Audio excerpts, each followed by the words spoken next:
The stars shimmered and bent as 300 warships dropped out of hyperspace at the edge of Earth's solar system. Admiral Vex stood on the bridge of his flagship, watching the blue-green planet through the massive viewing screen. His arms crossed behind his back, a gesture that meant satisfaction in Kethmari culture.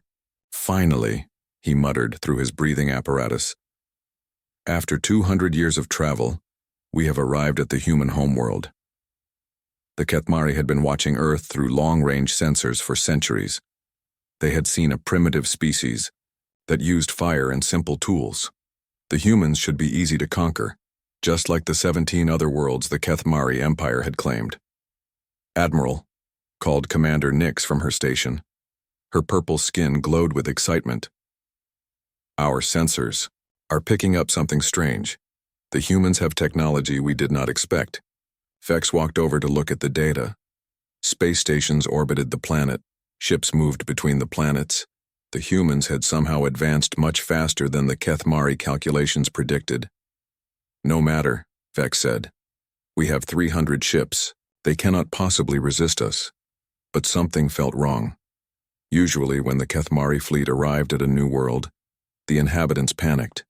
They sent desperate messages begging for mercy or launched pathetic attacks. The humans were doing neither. On Luna Station, Dr. Kang was having his morning coffee when the alarm should have sounded. Instead, his computer chimed softly with a new message. He looked at the screen and nearly dropped his cup. 300 alien ships had appeared at the edge of the solar system. Dr. Kang was a xenobiologist. He had spent his entire life hoping to meet aliens. Now they were here, and they looked like they meant business. The ships were clearly military vessels, bristling with weapons. He should call Earth Defense Force. He should warn everyone. Instead, Dr. Kang sat back in his chair and smiled. "Perfect timing," he said to himself. He opened a communication channel and sent a message toward the alien fleet. "Welcome to our solar system. You have arrived just in time to witness something extraordinary." On Earth, Park was working his shift as a space traffic controller in Seoul. His job was to guide ships safely between Earth and the various space stations. It was usually boring work, but today was different. His screen showed 300 unknown contacts at the system's edge. They were clearly alien vessels. This should have been the most terrifying day in human history. Instead, Park felt calm. He had been expecting something like this. He opened a channel to his supervisor. "Sir, we have visitors. Should I redirect civilian traffic?" "No need," came the reply. "Let them come. Today is a good day for first contact." Captain Lee of the Earth Defense Force was in a meeting when the aliens arrived. She was reviewing the final shutdown procedures for the military bases around the world. Most of Earth's weapons were being dismantled or moved to storage facilities in deep space. "Captain," her aide burst into the room. "Alien fleet detected. 300 ships, they look hostile." Lee nodded calmly. "How long until they reach Earth?" "At their current speed, about 6 hours." "Good. That gives us time to prepare the welcome." The aide stared at her. "Welcome? Captain, these look like warships. Shouldn't we be preparing to fight?" Lee smiled. "Lieutenant, fighting is what the old humanity would have done. We are not the old humanity anymore." On the Kethmari flagship, Admiral Vex was getting more confused by the minute. His communication officers were intercepting human broadcasts from across the planet. Instead of panic, they heard celebration music. Instead of military mobilization orders, they heard poetry readings and philosophical discussions. "Sir," reported his intelligence officer, "the humans seem to be having some kind of festival. We are detecting massive gatherings in every major city, but they are not military gatherings. They appear to be parties." Vex's breathing tubes fluttered with confusion. In his long military career, he had never seen anything like this. Every species they had conquered had reacted with fear and anger. The humans seemed almost happy to see them. "Are they too primitive to understand the threat we represent?" he asked. "No, sir. Our analysis shows they clearly have advanced technology. Their space infrastructure is actually more sophisticated than we expected." but they are not using any of it for defense. In Seoul, an elderly man named Jin was broadcasting from a small studio in his apartment. He had been a philosopher and teacher for 60 years, and today he was sharing his thoughts with anyone who wanted to listen. "My friends," Jin said into his microphone, "today, we see the stars themselves, welcoming us to join the greater community. The visitors who have come to our system arrive at the perfect moment. They will witness not the conquest of humanity, but our graduation from this single world we have called home for so long." Across the planet, people listened to Jin's words and nodded. They had been preparing for this day for decades. Not preparing for war, but preparing for something much greater. On a space station orbiting Mars, Cho was putting the finishing touches on her life's work. The massive construction project had taken 20 years to complete.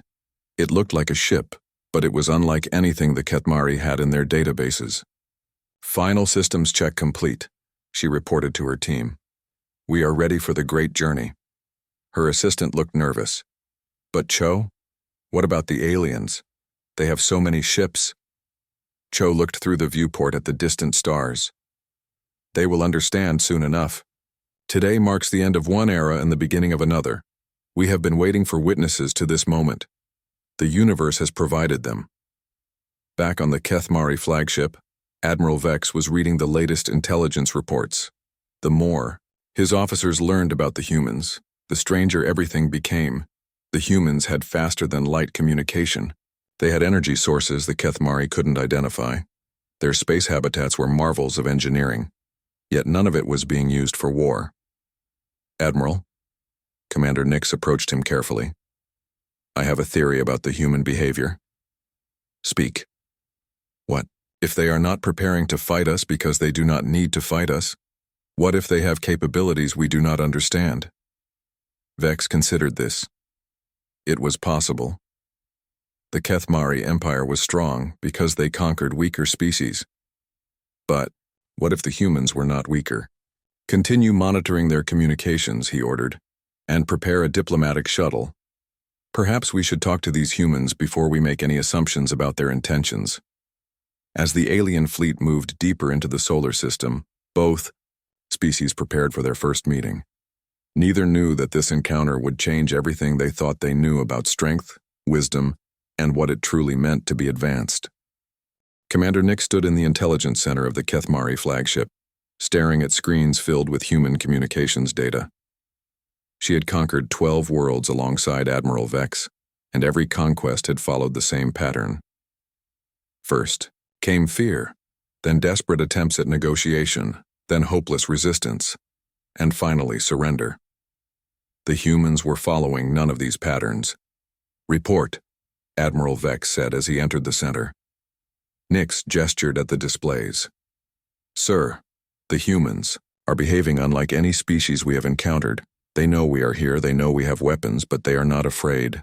On the main screen, translated human broadcasts played continuously. Children in schools were singing songs about traveling to the stars. Adults in cities were holding ceremonies that looked like celebrations, not funeral preparations. "Perhaps they are too foolish to understand their situation," suggested the tactical officer. Nick shook her head. "No, sir. Our analysis shows they are highly intelligent. They have solved mathematical problems that still challenge our own scientists. They have built structures in space that our engineers consider impossible. These are not fools."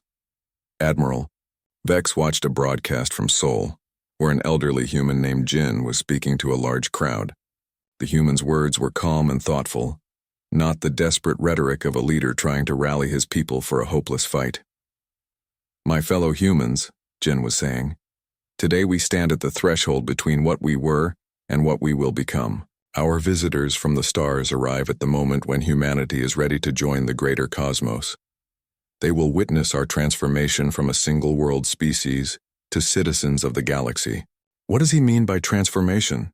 Vex asked. The translation computer worked for several seconds before responding. "The human word he uses suggests a complete change from one form to another, like a caterpillar becoming a butterfly." Vex's breathing tubes fluttered with confusion. "Are they planning to evolve? Is this some kind of biological process?" Before anyone could answer, new data appeared on the screens. The humans were shutting down their military installations, not hiding them or moving them to better defensive positions, but actually dismantling them completely. "Sir," the intelligence officer reported, "we are detecting massive industrial activity across the human system, but none of it appears to be weapons production. They are building something else." On Earth, young engineer Cho was working 18-hour shifts to complete her part of what humans called the project. She stood on a platform high above a construction bay, watching as the final components were installed on the largest ship humanity had ever built. It was not a warship. It had no weapons, no armor, no shields. Instead, it had laboratories, gardens, workshops, and homes for 10,000 people. It was designed not for fighting, but for living among the stars. "Status report," called Kim from the control room. Kim was the project coordinator for this section of the construction. "We are ahead of schedule," Cho replied. "The propulsion system will be ready for testing in 6 hours." Kim looked worried. "But what about the aliens? Shouldn't we be building weapons instead of passenger ships?" Cho climbed down from the platform and put a hand on Kim's shoulder. "Kim, our grandparents built weapons because they were afraid of each other. We are building ships because we are no longer afraid. Fear is what keeps a species trapped on one world. We have moved beyond fear." In orbit around Jupiter, Commander Nix was reading another puzzling report. The humans had space habitats throughout their solar system, but none of them were military bases. They were research stations, manufacturing facilities, and what appeared to be art galleries. "Admiral," she called, "the humans have been broadcasting their cultural achievements toward deep space for decades. Music, literature, scientific discoveries. It appears they have been trying to make contact with other species." "Trying to make contact?" Vex was incredulous. "Most species hide from the galaxy until they are found. Why would they advertise their existence?" "I believe, sir, that they wanted to be found." This was the most disturbing news yet. In Vex's experience, only very powerful species advertised their presence. Species that had nothing to fear from visitors. On Earth's moon, Dr. Kang was giving a tour to a group of young students.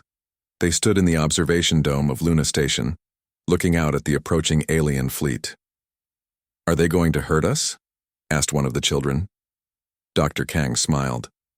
"I don't think so. They are probably as confused as we would be if we visited a world expecting to find primitives and instead found an advanced civilization. But they have so many ships," another child said. "Numbers are not everything," Dr. Kang replied. "Sometimes one person with a good idea is more powerful than 1,000 warriors with weapons. The aliens brought weapons because they expected to find enemies. Instead, they found neighbors."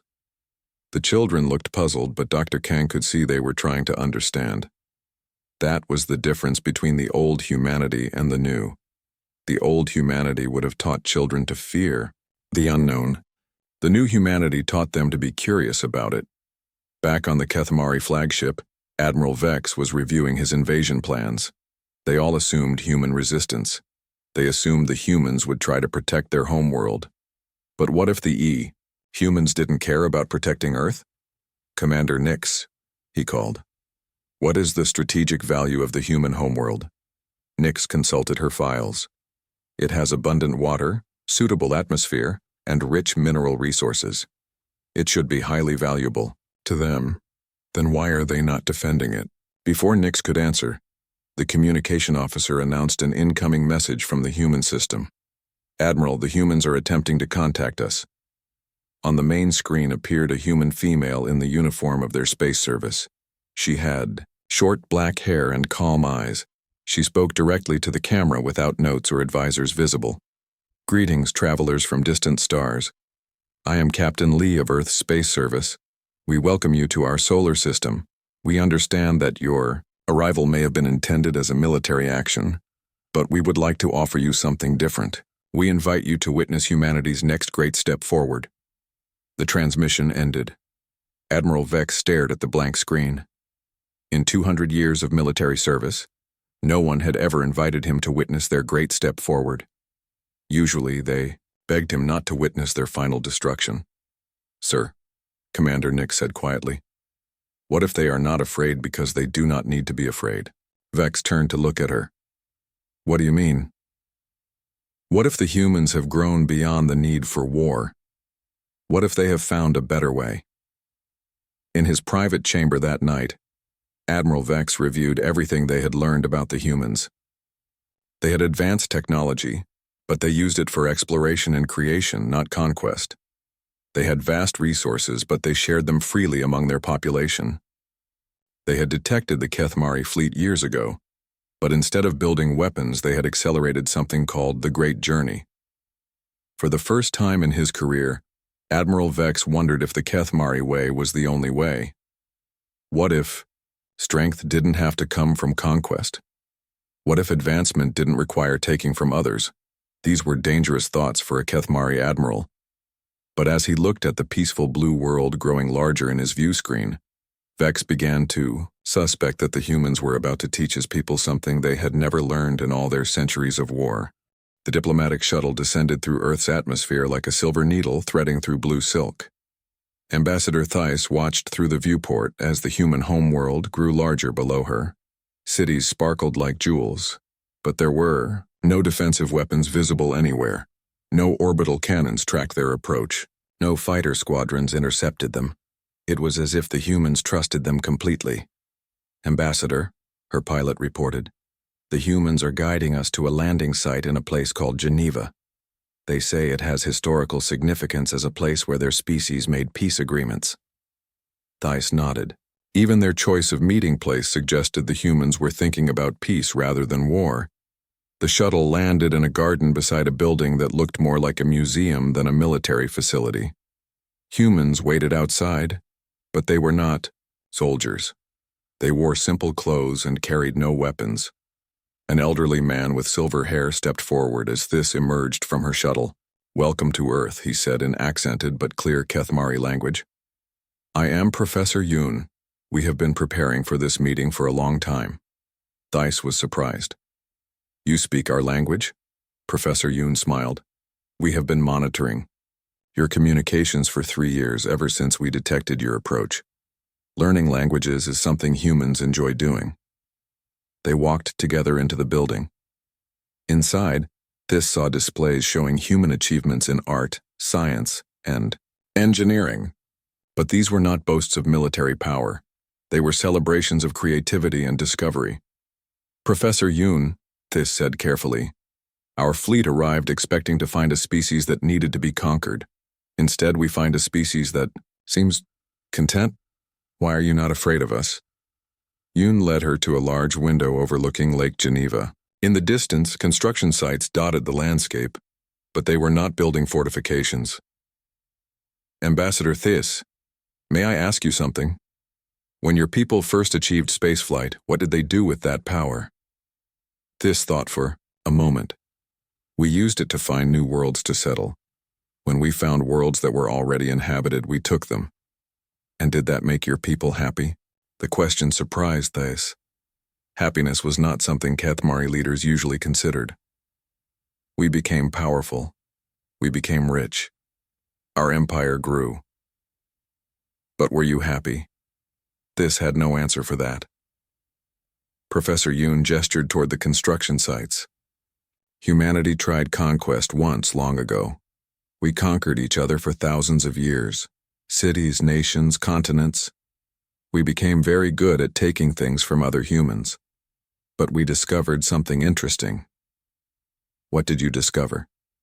"Taking from others never made us truly strong. It only made us afraid that someone stronger would come and take from us. So we decided to try something different."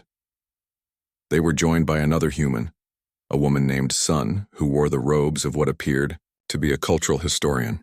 "Ambassador," Sun said, 300 years ago, our species was much like yours. We fought constantly. We measured success by how much we could take from our enemies.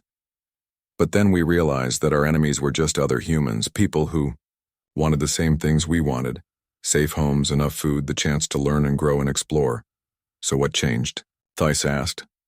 Professor Yoon walked to a display showing Earth from space. We learned that the universe is big enough for everyone. Instead of fighting over the small space we had, we decided to go find more space. Not to conquer it, but to explore it. You mean you developed faster than light travel? Oh yes, Yoon said casually. About 50 years ago. We have been building ships and training crews ever since. We have already sent scout missions to dozens of star systems. Thais felt her breathing apparatus constrict with shock. The Kethmari had only achieved FTL travel 60 years ago, and they were considered one of the more advanced species in the galaxy. If you have FTL travel, why did you not use it to escape when you detected our fleet? Sun answered this time. Because we were not running away from you, we were waiting for you. A young human entered the room. She could not have been more than 20 years old, but she carried herself with the confidence of someone much older. Ambassador Thys, Professor Yoon said. This is Lim. She represents the generation that will lead humanity to the stars. Lim bowed politely. Ambassador, we have been hoping to meet other space-traveling species. We have so many questions about the galaxy. Questions? Thys was confused. Are you not concerned that we came here to conquer your world? Lim looked genuinely puzzled. Why would you want to conquer our world? You already have a world. If you need resources, the asteroid belt has more metals than any planet. If you need energy, every star provides unlimited power. If you need space to grow, the galaxy has billions of empty worlds. But Thais struggled with the concept. Conquest brings power. Power brings security. Does it? Lim asked. You have conquered 17 worlds according to our observations. Are your people more secure now than they were before? Thais thought about the constant rebellions on conquered worlds, the need for garrison forces on every planet, the fear that other species might band together to challenge Kethmari dominance. Was this security? Professor Yoon led them to another display, this one showing technical specifications that made Theis's eyes widen. Our FTL drive does not tear holes in space-time like yours does, Yoon explained.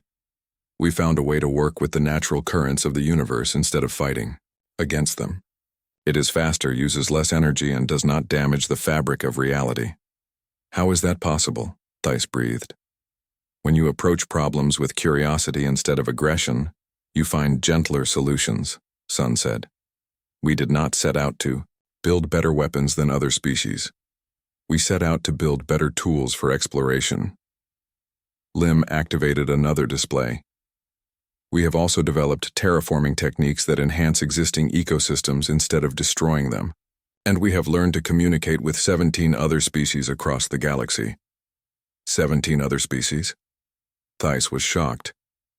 You have made contact with 17 species? Yes, Lim said proudly. All peaceful contact. We shared knowledge and culture.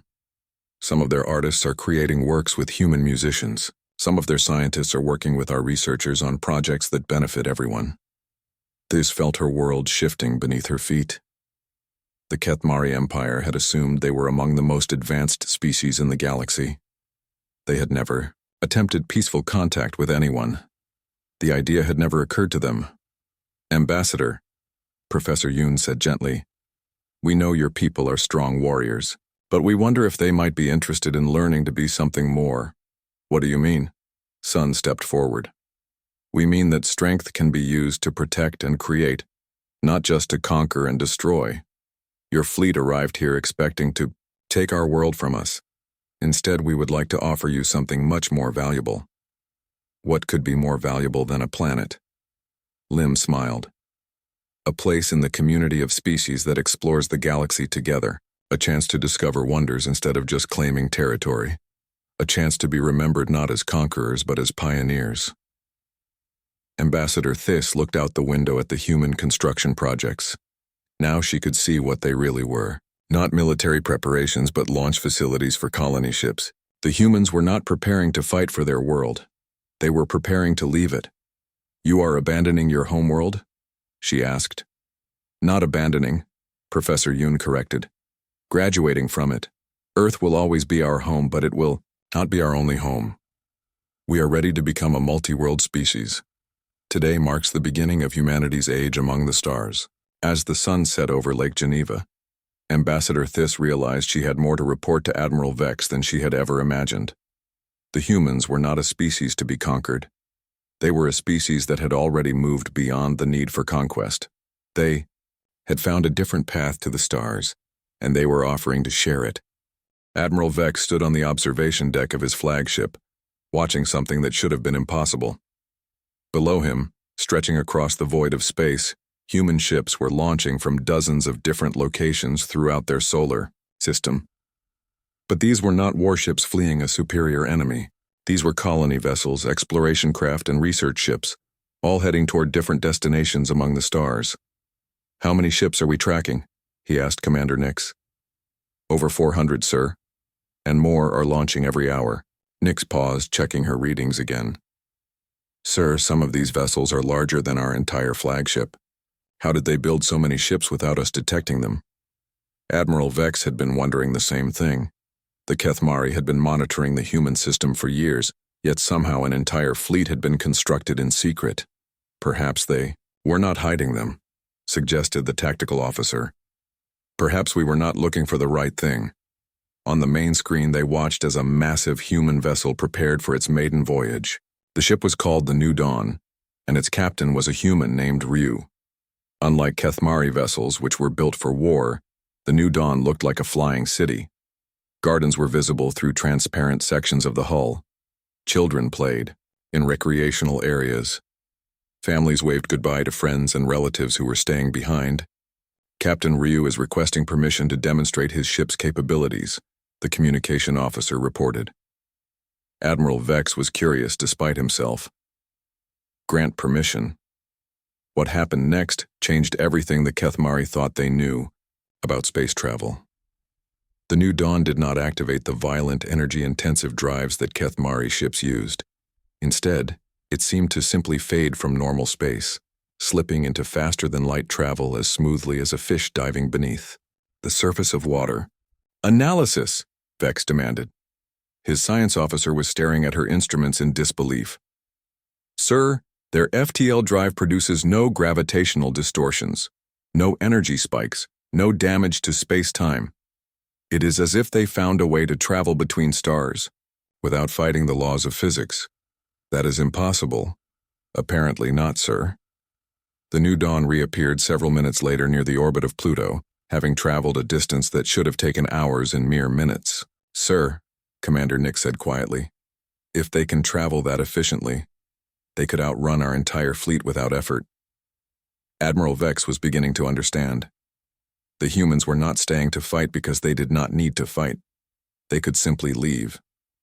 But they were choosing to stay long enough to show the Kethmari what they were capable of. Dr. Han, a human terraforming specialist, was giving a presentation to a mixed audience of humans and Kethmari observers. Her holographic displays showed before and after images of barren worlds transformed into garden planets. "The key to successful terraforming," Dr. Han explained, "is working with existing planetary systems rather than against them. Instead of destroying what is already there and replacing it, we enhance and guide natural processes." One of the Kethmari observers raised a question. "How long does this process take?" "For a completely barren world, about 50 years for basic atmosphere and water cycles.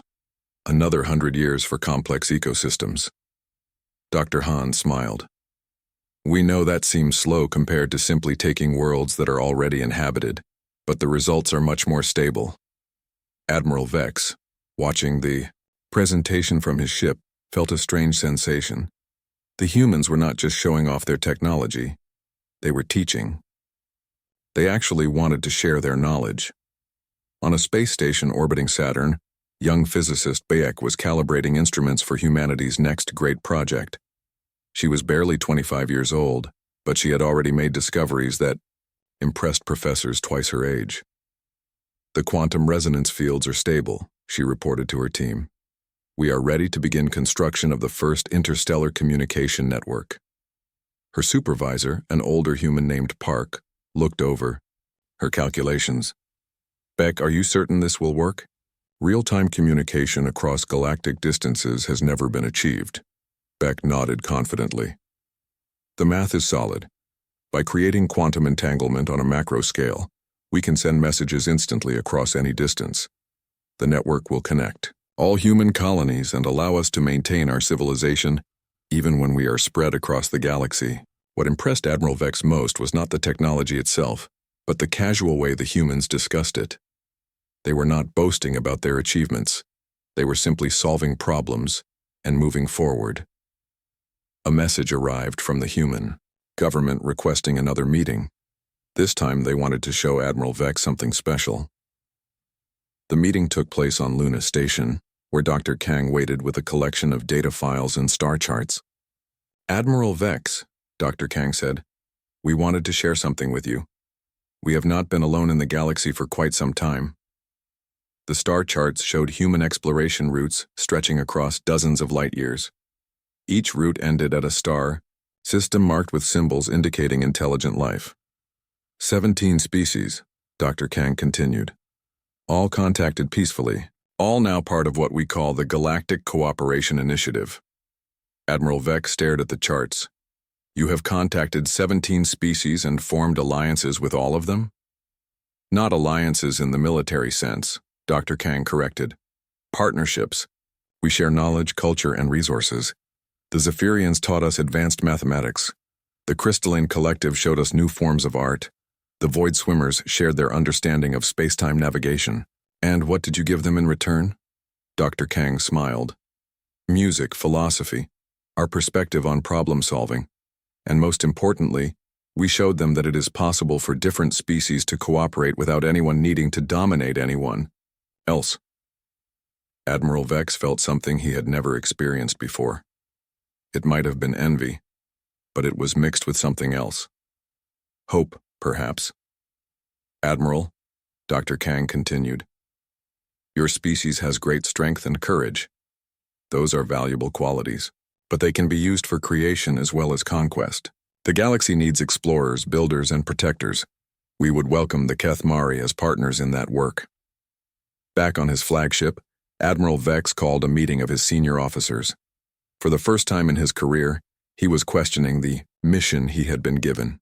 "Status report," he said as they gathered in the conference room. Commander Nix spoke first. "Sir, the human fleet now consists of over 600 ships. They appear to be evacuating their entire population to various colony worlds. Military assessment." The tactical officer hesitated. "Sir, they could destroy our fleet without effort. Their ships are faster, their weapons more advanced, and their numbers continue to grow. But more importantly, they show no intention of fighting us." "Why not?" "Because," Commander Nix said slowly, "they do not see us as enemies. They see us as potential friends who simply haven't learned better ways yet." Admiral Vex looked around the conference table at officers who had served with him for decades. All of them looked as confused and uncertain as he felt. "Sir?" "The science," officer said. "I have been analyzing their technology. Everything they have built is designed for exploration, research, and peaceful colonization. They have weapons, but they are used only for asteroid mining and clearing space debris. They have achieved more in 50 years of peaceful development than we have achieved in 2 centuries of conquest." Admiral Vex stood and walked to the viewport. Earth hung below them, blue and beautiful and completely undefended. He could order his fleet to attack right now, and the planet would fall within hours. But what would be the point? The humans were already leaving. In a few more days, Earth would be empty except for automated systems maintaining the planet's ecosystems. "Commander Nix," he said finally, "prepare a message to the High Council. Tell them we have encountered something unprecedented. A species that has achieved galactic expansion without conquest. A species that offers partnership instead of demanding submission." "Sir," Nix asked carefully, "are you recommending we abort the invasion?" Admiral Vex watched another human colony ship launch toward the stars, carrying families toward new homes and new adventures. "I am recommending that we learn from the humans before we do anything else. They have found something we have been searching for without knowing it. They have found a way to grow strong without making others weak." The conference room fell silent as the implications of this statement sank in. For the first time in Kethmari history, their fleet had encountered a species they could not conquer, not because the humans were too strong to defeat, but because they had made conquest irrelevant. They had found a better way to reach the stars. The last human transport ship lifted off from Earth at sunset, carrying Elder Sio and the final group of volunteers who had stayed behind to oversee the transition. From the observation lounge of the transport, Sio watched her homeworld grow smaller, its blue surface now dotted with the green of recovering forests and the silver of automated maintenance systems. Earth was not being abandoned, it was being preserved. Admiral Vex received a personal invitation to board the transport before it departed. He found himself in the unusual position of visiting the ship of a species he had come to conquer, not as a captor, but as an honored guest. Elder Sio met him in a garden chamber that looked more like a park than part of a spacecraft. Real trees grew in carefully tended soil, and a small stream flowed through rocks that had been polished smooth by countless years of water. Admiral Vex, Sio said, offering the traditional Kethmari greeting with surprising accuracy. I wanted to speak with you before we leave. Vex looked around the garden. This is not what I expected to find on a human vessel. What did you expect? Weapons, armor, military efficiency. Vex touched the bark of a nearby tree. Not this. Sio smiled. We learned long ago that the journey matters as much as the destination. If we fill our ships with weapons and fear, we carry war with us to every new world we find. If we fill them with gardens and art and music, we carry peace instead. They walked along a path that led to an observation area overlooking Earth. The planet looked pristine from this distance, its cities now dark but not abandoned. Automated systems would maintain the infrastructure. The forests would be allowed to reclaim much of the developed land. The oceans would heal from centuries of pollution. Your people are leaving their homeworld, Vex said. In Kethmari culture, this would be seen as defeat. Is it defeat to graduate from school? Is it defeat for a bird to leave its nest? Sio shook her head. Earth gave us everything we needed to grow into a spacefaring species. Now we honor that gift by taking what we learned here to the stars. They were joined by Moon, a young human diplomat who carried herself with quiet confidence. She wore the simple clothing favored by human space travelers, but there was something about her presence that suggested great responsibility. Admiral, Moon said, I represent humanity's Galactic Council. We wanted to make you an offer before you decide what to report to your government. Vex was curious. What kind of offer? Moon activated a holographic display showing star charts that covered vast regions of the galaxy. Your people have been conquering worlds for centuries, taking them from other species. We invite you to join us in finding worlds for everyone. The display showed hundreds of uninhabited star systems, each capable of supporting life with proper terraforming. Asteroid fields rich in minerals, gas giants with moons suitable for colonization, empty space vast enough to build artificial habitats the size of continents. The galaxy is not crowded, Admiral, Moon continued. It only seems crowded when everyone fights over the small number of worlds that are already developed. But there are millions of worlds waiting to be transformed into homes. Elder Sio touched one of the star charts. We have identified over 3,000 systems suitable for Kethmari colonization. Worlds with the atmospheric pressure and gravity your species prefers. We will freely share this information with your people. Admiral Vex stared at the charts. 3,000 worlds. The Kethmari Empire controlled only 18 planets, including their homeworld. They had fought for centuries to claim those 18. The humans were offering them 3,000 without a single battle. Why? He asked. Why would you help us expand our territory? Because it is not about territory, Moon said. It is about growth. When species compete for resources, everyone stays weak. When species cooperate to find new resources, everyone grows stronger. They showed him more displays. Human colonies already established around distant stars. Mixed species research, stations where humans worked alongside aliens Vex had never heard of. Trade routes that carried not just goods but ideas, art, and culture across the galaxy. We have learned that the universe is not a zero-sum game, Elder CO explained. When we help others become stronger, we do not become weaker. We all become part of something larger than any one species could build alone. Commander Nix, who had been invited to attend the meeting, spoke up for the first time. What you are describing? It has never been attempted on this scale. How do you prevent conflicts between so many different species? Moon smiled. The same way humans learned to prevent conflicts between our different nations and cultures. We found common goals that were bigger than our differences. Such as? Exploring new regions of the galaxy, solving the mysteries of physics and biology, creating art and music that incorporates perspectives from dozens of different worlds. Moon's eyes brightened with enthusiasm. Admiral, imagine what your people's warrior traditions could contribute to an expedition exploring the galactic core. Imagine how Kethmari engineering could help build habitats in the space between stars. Elder Seo led them to another observation window. This one, showing the Kethmari fleet. 300 ships hung in space like silver daggers, beautiful and deadly. Your ships are magnificent, Seo said. But they were designed for taking. Imagine what your people could build if they designed for giving instead. Admiral Vex looked at his fleet with new eyes. Each ship represented decades of work by Kethmari engineers and workers.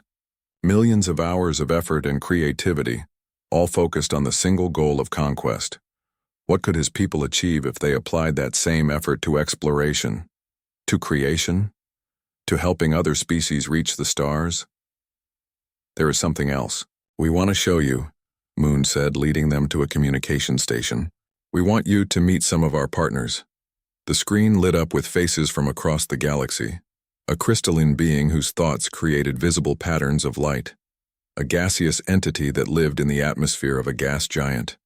A collective intelligence, made up of millions of small creatures working together. Each species told Admiral Vex the same story. They had been contacted by humans not as conquerors, but as friends. They had been offered knowledge, assistance, and partnership. In return, they had shared their own unique perspectives and capabilities.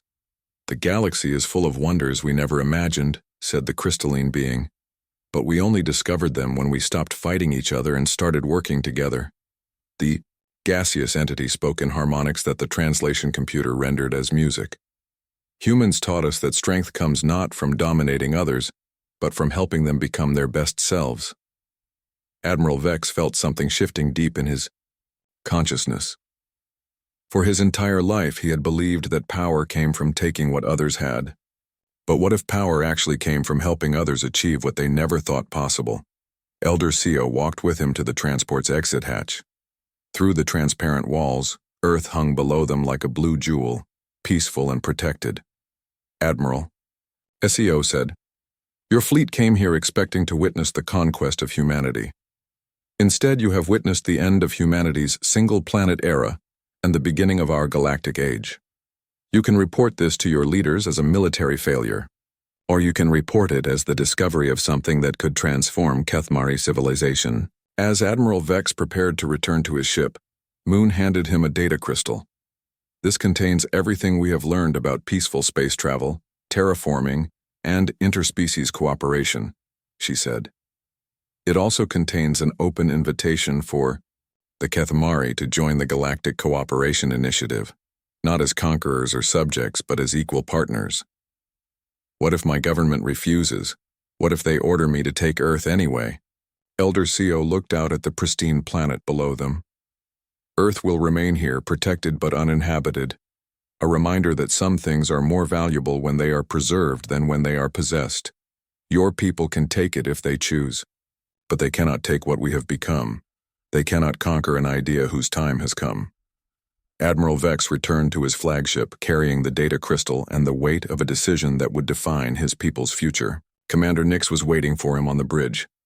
Sir, she said, the High Council is demanding a status report. What are your orders? Admiral Vex looked at his fleet, then at Earth, then at the stars beyond. Set course for home, Commander. We have much to discuss with the High Council. And our mission here? Admiral Vex was quiet for a long moment. Our mission was to conquer a primitive species and claim their world. But we found something else instead. We found a species that conquered the greatest enemy of all. Which enemy, sir?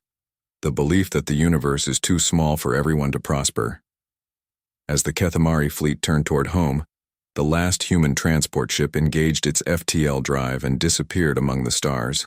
Earth remained behind, blue and beautiful and free, waiting for the day when its children might return not as exiles but as honored guests in the home that had given them the entire galaxy.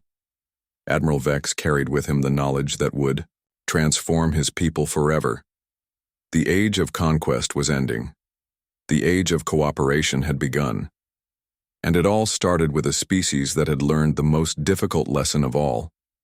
True strength comes not from taking what others have, but from